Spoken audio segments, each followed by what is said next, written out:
आज हम फिर से उड़ान प्रोजेक्ट के तहत जो हमें कार्य पुस्तिका मिली है उसको हल करेंगे। यह है क्लास 7th चैप्टर नंबर 2। पाठ का नाम है प्राणियों में पोषण। इस पाठ में हमने ये पढ़ा था कि जो प्राणी होते हैं, जीव जंतु होते हैं, वो अपना पोषण कैसे करते हैं, वो खाना कैसे खाते हैं और किस तरह से उनका खाना पचता है, कौन कौन सी विधियों से वो खाना खाते हैं।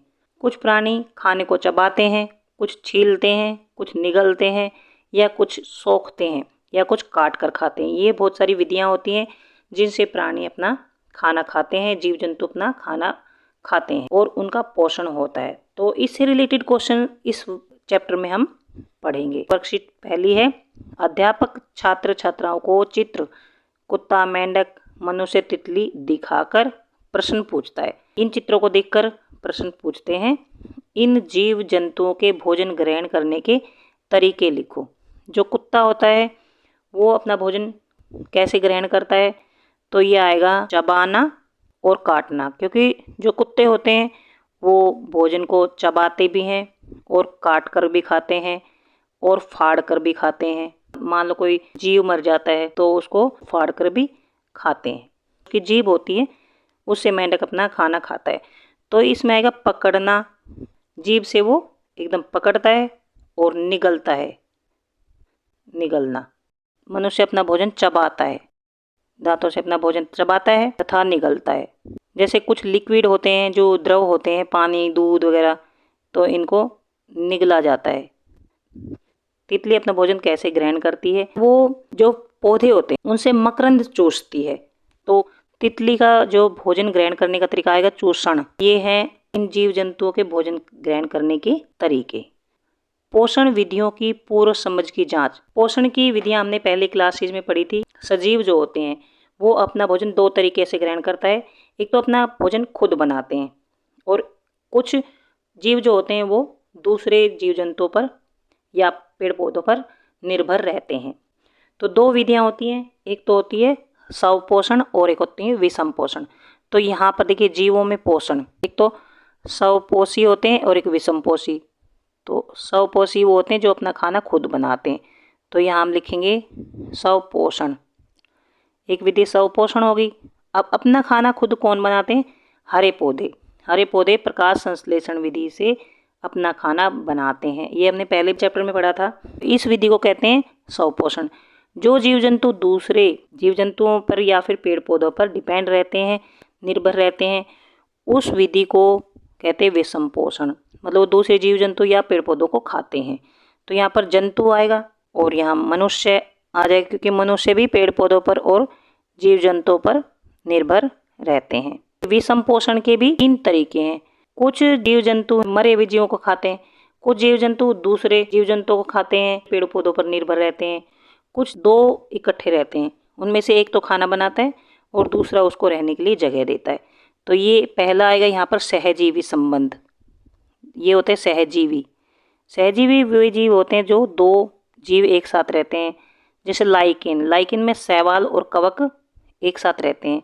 शैवाल में क्लोरोफिल होता है तो ये अपना खाना खुद बना लेता है, और कवक जो होता है इसको जल और पोषक तत्व देता है, ये तो खाना बनाता है, इसको दे देता है। और जो कवक है जल और खनिज लवण या पोषक तत्व इसको दे देता है। तो ये आपस में एक दूसरे की हेल्प करते हैं। सहजीवी मतलब एक साथ रहते हैं, एक दूसरे की हेल्प करते हैं तो एक साथ रहते हैं। और लाइकिन जो होता है, लाइकिन उनमें ये दोनों आते हैं, मतलब इन दोनों को मिलकर लाइकिन बोलते हैं। तो एक तो सहजीवी आ गया, दूसरा मृतजीवी। मृतजीवी वो होते हैं जो मरे हुए जीव जंतु को खाते हैं। इसमें जैसे कवक है और जीवाणु भी होते हैं, बहुत सारे ऐसे जीवाणु होते हैं जो मरे हुए जीवों को खाते हैं, वो मृतजीवी होते हैं। अमरबेल, जूं या खटमल या मच्छर, ये होते हैं परजीवी, क्योंकि ये दूसरे जीवों से अपना भोजन ग्रहण करते हैं। जैसे अमरबेल होती है पौधों पर गिर जाती है और उस पौधे को सुखा देती है और खुद इसका सारा खाना खा लेती है। जुएं जो होती हैं वो जीवों के बालों में होती हैं, उनका खून चूसती हैं। ऐसे ही खटमल, तो ये होते हैं परजीवी। तो यहाँ तक कार्यपत्रक 2 समझ आ गया होगा। अब कार्यपत्रक 3 है, मानव के पाचन अंग, पाचन तंत्र। मनुष्य का जो पाचन तंत्र होता है उसके बारे में कुछ क्वेश्चंस हम करेंगे। मनुष्य का पाचन तंत्र क्या होता है? मनुष्य खाना खाता है तो वो खाना पचता है, उससे ऊर्जा मिलती है। तो जिन जिन अंगों का उपयोग खाना को पचाने में किया जाता है, उन अंगों से मिलकर जो तंत्र बनता है उनको बोलते हैं पाचन तंत्र। जैसे कि आपने कक्षा छठी में भोजन के विभिन्न पोषक तत्वों के स्रोत एवं उपयोग सीखे। पोषक तत्व क्या हो गया? जैसे कार्बोहाइड्रेट, वसा, विटामिन, प्रोटीन, इनके स्रोतों के बारे में पढ़ा था और उनके क्या उपयोग थे, ये पढ़ा था हमने। उसी क्रम में हम सीखते हैं कि भोजन पचता कैसे, भोजन जो हम खा लेते हैं वो पचता कैसे। वह प्रक्रम जिसमें भोजन के अधिकतर पोषक तत्वों को हमारा शरीर ऐसे सरल तत्वों में बदल देता है जिनका उपयोग शरीर कर सके, पाचन कहलाता है। जो हम भोजन खाते हैं उनमें कुछ जटिल पोषक तत्व होते हैं, उनको सरल तत्वों में हमारा शरीर बदल देता है, क्योंकि उसमें कई ऐसे पाचक रस मिक्स हो जाते हैं और ऐसे सरल तत्वों में बदल देता है जिनका पाचन हमारा शरीर कर सकता है। भोजन के पचने की क्रिया जिन अंगों में होती है, जो जो अंग इस भोजन को पचाने में हेल्प करते हैं, उनको हम पाचन अंग कहते हैं या फिर पाचन तंत्र कहते हैं। आओ मानव पाचन तंत्र के विभिन्न अंगों की पहचान करें और उनके नाम दिए गए शब्दों से बॉक्स में लिखें और लाइन लगाकर प्रदर्शित भी करें। ये आहार नाल, आमाशय, मुख, क्षुद्रांत, यकृत, मलाशय, वृद्रांत, मुख गुहिका और गुदा पाचन तंत्र के अंग हैं और ये बॉक्सेज हैं, इनमें हमें लिखना है। तो पहला ये क्या है? ये यहाँ पर आएगा मुख, क्योंकि शुरू में मुंह आता है, और फिर आएगा यहीं पर मुख गुहिका, क्योंकि मुख गुहिका मुंह के जो अंदर का हिस्सा होता है, यहीं पर लिख लेते हैं मुख गुहिका। अब ये मुख हो गया है, इधर से मुख गुहिका हो गया है। बाद जो ये है, ये है आहार नाल, तो यहाँ पर लिखेंगे हम आहार नाल। इसके बाद ये जो है, ये है यकृत, यहाँ पर ये निशान लगा देते हैं। ये मुख गुहिका है, ये मुख है यहाँ पर, और ये है यकृत। उसके बाद ये है आमाशय, ये वृद्धांत्र है, बड़ी आंत, ये वाली जो बाहर की ये मोटी सी, ये है वृद्धांत्र। जो अंदर है ये है क्षुद्रांत्र। क्षुद्रांत्र 7.5 मीटर की लंबी होती है, और जो बड़ी आंत है वो सिर्फ 1.5 मीटर लंबी होती है। बट उसको बड़ी क्यों बोलते हैं? क्योंकि ये चौड़ी होती है, ये मोटी होती है। और क्षुद्रांत्र छोटी आंत बोलते हैं क्योंकि ये पतली होती है। तो मलाशय जो होता है, ये वाला हिस्सा होता है, ये वाला हिस्सा, तो यहाँ पर लिखेंगे मलाशय। और ये जो लास्ट का हिस्सा है होता है, ये सबसे नीचे, इसको बोलते हैं गुदा। इसमें जो ये एक बॉक्स है, ये खाली क्यों रह गया? क्योंकि हम मुख गुहिका हमने यहाँ पर लिख दिया है, ये बॉक्स के अंदर लिख सकते थे। तो ऐसे भी लिख सकते हैं, मुख गुहिका को इसमें लिख सकते हैं, इसको इसमें लिख सकते हैं, इसमें ऐसा कुछ फ़र्क नहीं पड़ता। हमने ये 1 2 3 4 5 6 7 8 9 के 9 इसमें लिख दिए, जो यहाँ पर लिख रखे थे। तो ये है हमारे पाचन तंत्र के मुख्य अंग। तो यहाँ तक भी समझ आ गया होगा। अब है कार्यपत्रक 4, मतलब वर्कशीट 4 है। कॉलम ए में दिए गए चित्रों का मिलान कॉलम बी में उनके कार्यों के कथनों से कीजिए। ये चित्र नहीं है, शब्द हैं। कॉलम ए में जो शब्द दिए गए हैं, ये इनके कुछ कार्य हैं जो कॉलम बी में दिए गए हैं, उनसे मिलान कर। मलाशय में आएगा बिना पचे भोजन का भंडारण। छोटी आंत जो होती है उसमें पाचन पूरा हो जाता है, जो हमारा खाना है वो पूरी तरह से पच जाता है।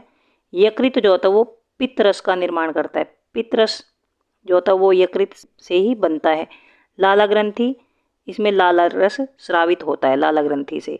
वृद्धांत जो बड़ी आंत होती है, बिना पचा जो खाना हो जाता है, वेस्ट मटेरियल जो है, उसमें से वृद्धांत में जल का अवशोषण होता है। आमाशय में अम्ल का निर्मोचन होता है। जो आमाशय होता है उसमें हाइड्रोक्लोरिक एसिड होता है। ये इनके कार्य हमने लिख दिए हैं। अब आते हैं कार्यपत्रक 5 पर। कार्यपत्रक 5 में मंड की उपस्थिति की जांच। तो ये एक्टिविटी क्लास में की होगी। हमने मंड की उपस्थिति की जांच कैसे की है? हम जो खाना खाते हैं उसमें मंड होता है, और जो हमारी लार होती है उस खाने में मिक्स हो जाती है, और उसको जो कार्बोहाइड्रेट हम खाते हैं उसको शर्करा में बदल देती है। तो हम चेक करेंगे कि खाने में मंड होता है, और जब हम खाने को चबा लेते हैं तो वो शर्करा में बदल जाता है। मंड का परीक्षण हमने क्लास 6 में भी किया था कि जो खाना होता है उसमें मंड होता है।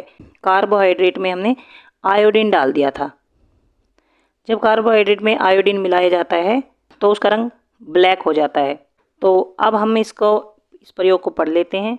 इसके लिए हम क्या लेंगे, एक्टिविटी में हम लेंगे गेहूं का आटा, पानी, आयोडीन का घोल, बीकर, परखनली स्टैंड और ड्रॉपर।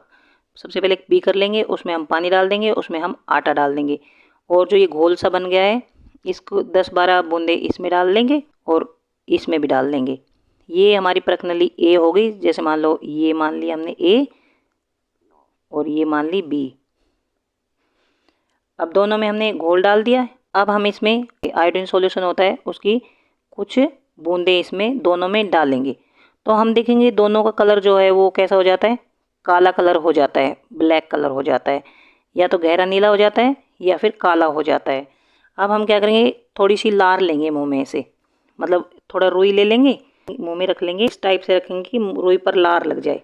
तो हमारी जो लार है वो वाली रुई जो है वो परखनली ए में डाल देंगे। इसको आधे घंटे के लिए ऐसे छोड़ देंगे। अब हम थोड़ी देर बाद देखेंगे कि इसका रंग तो काला ही रहता है जो बी में, और जो इसका कलरलेस हो जाता है, या तो वो हल्का हो जाता है और कुछ देर रखने पर बिल्कुल इसका कलर पानी जैसा हो जाता है, बिल्कुल कलरलेस हो जाता है ये वाला जो परखनली ए है। अब हम आगे पढ़ते हैं। दोनों परखनलियों को आधे घंटे रखा रहने दें। इसके बाद दोनों परखनलियों में आयोडीन की 2-2 बूंदें डाल दें। अब निम्न तालिका में अपने परीक्षण के परिणाम भरो। परखनली कै और ख हमने ली थी, लार है या नहीं। कै में हमने लार डाली थी और ख में नहीं डाली थी। आयोडीन के साथ काला या नीला रंग रहता है या नहीं।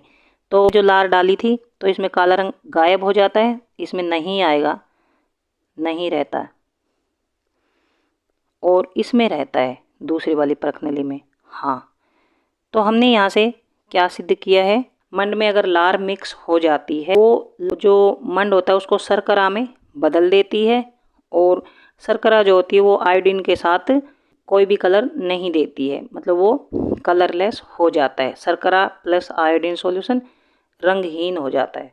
लार में उपस्थित एंजाइम मंड पर क्रिया करके उसे शर्करा में बदल देता है। इसी कारण परखनली ए में आयोडीन का रंग नहीं परिवर्तित हुआ, मतलब ये यहाँ ये नहीं आएगा, आयोडीन का रंग परिवर्तित नहीं हुआ, मतलब इसमें आएगा रंग काला नहीं हुआ, काला रंग गायब हो जाता है।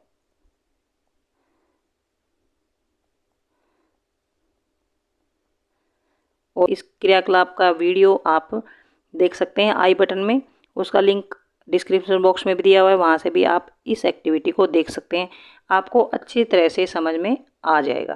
तो यहाँ तक वीडियो ख़त्म होता है। अगर आपको समझ आ गया है please subscribe my channel, share to your friends and like. कुछ समझ नहीं आया है तो आप कमेंट बॉक्स में लिखकर पूछ सकते हैं। Thanks for watching.